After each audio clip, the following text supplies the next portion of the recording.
Everybody, what's up? This is Trey. I just wanted to pay my respects and give tribute to everyone who lost their life on yesterday because of the shooting. The day that was supposed to be filled with love, hugs, and kisses ended up turning to a day of sadness and mourning, where people were supposed to be hugging each other because they love one another.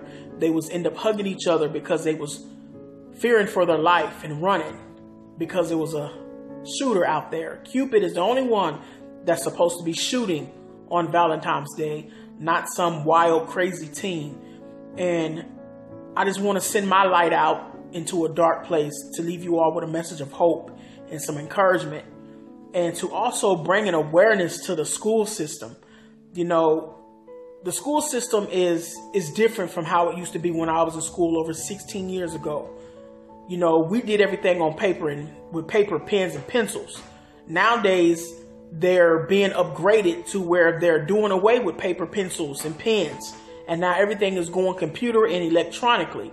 So if everything is getting upgraded, it's time for the security to get upgraded inside of the schools, because parents send their kids to school to be educated so that they can learn. They don't send their kids to schools to come back home in a body bag.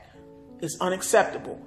I think that teachers and faculties and staffs and principals and people who are head of security need to be in meetings every morning and briefings, preparing them for today.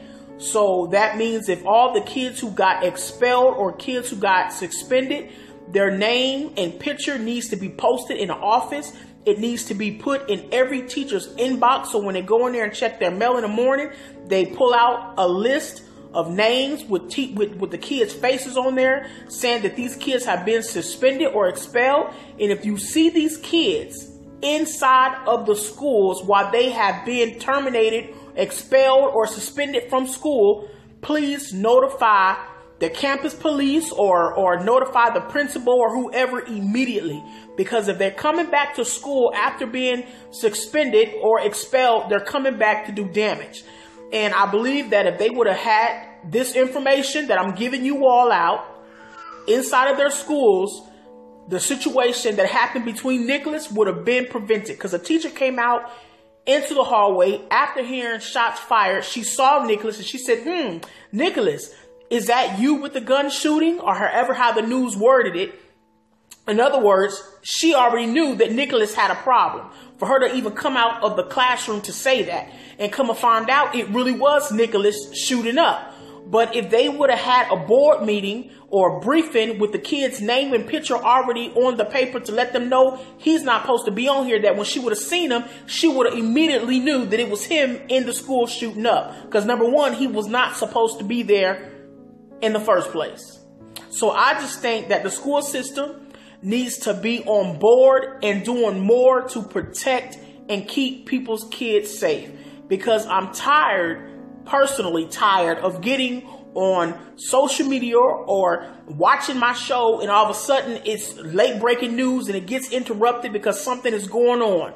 So I just hope that the parents can have some type of, they need to be compensated. That's what I believe. They need their funerals to be paid for. People, hey, we pay our money and our taxes for our kids to go to school. So now that those kids lost their life in school, I think the school needs to pay for them kids' funerals, or GoFundMe needs to be set up in those kids' honor to get their funerals paid for. I'm Trey, and I'm out. Rest in peace to everyone who lost their life on yesterday.